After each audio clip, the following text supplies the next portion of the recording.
warahmatullahi wabarakatuh. Waalaikumsalam warahmatullahi wabarakatuh. Alhamdulillahirabbil alamin, di pagi yang cerah ini kita bisa berkumpul di rumah kediaman Kakak Okta dengan keadaan sehat walafiat tanpa suatu kurang apapun. Salawat serta salam yang kita curahkan pada Nabi junjungan kita Nabi Muhammad SAW. Karena rahmat dan hidayahnya kita bisa berkumpul di pagi yang cerah ini. Teman-teman dan ibu-ibu sekalian, ada sebuah dosa yang lebih dahsyat daripada berzina, lebih dahsyat daripada mencuri, lebih dahsyat daripada narkoba, daripada juga merampok. Tapi banyak di antara kita hanya menganggap itu adalah suatu hal yang wajar. Dosa apakah itu? Dosa meninggalkan sholat.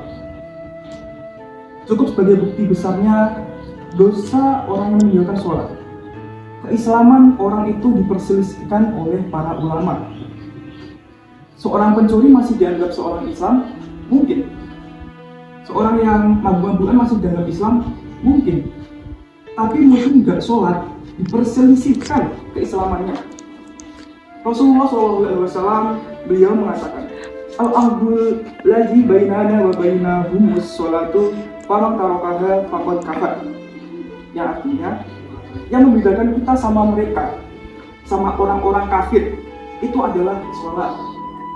Maka siapa meninggalkan sholat, maka dia telah kafir.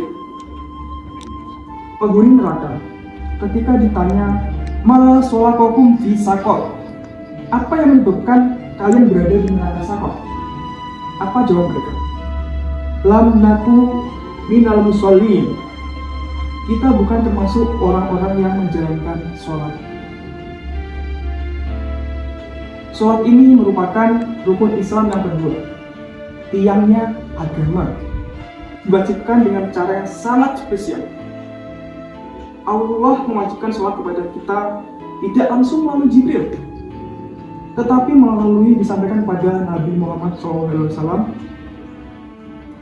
Nabi sendiri berangkat menuju ke langit yang paling tinggi dan menerima perintah sholat langsung dari Allah SWT. Lalu sebagian dari kita hanya meremehkan sholat begitu saja, merasa sudah jadi orang yang baik karena kita tidak berzina, dia tidak main judi, dia tidak minum khamar, tapi dia tidak sholat, istrinya tidak sholat, anaknya tidak sholat, dia biarkan semua itu, dia anggap sebagai hal yang wajar. Lihat kewajiban sholat. Orang dalam kondisi sakit saja masih tetap diwajibkan untuk sholat. Bagaimana dia tidak bisa tayamum? Dia tidak bisa berwudu? Dia bisa bertayamum. Kalau dia tidak bisa bertayamum, ditayamumi. Kalau tubuhnya penuh dengan najis, bersihkan, gak main-main. Maka siapa yang pernah meninggalkan sholat, segeralah kita bertobat kepada Allah SWT. Sebagian orang, Masya Allah ya, sebelum masuk jam kerja sudah ada tempat kerjanya. Tiap hari dia melakukan itu. Berapa dia digaji? Hanya untuk bekerja tepat waktu. Kenapa ketika dipanggilan Allah, yang laki-laki dipanggil 5 kali dalam sehari?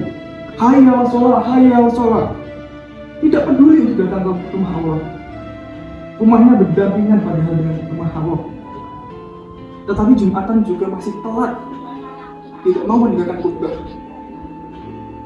Apa yang kita cari dalam kehidupan ini? Yang kita makan akan jadi kotoran, dan kita amalkan, itu yang akan menjadi pahala bagi kita sendiri, teman-teman dan ibu-ibu sekalian. Berapa banyak orang yang keluar rumah jalan kaki, naik motor, naik mobil, pulang-pulang sudah diantar ambulan, ditandu.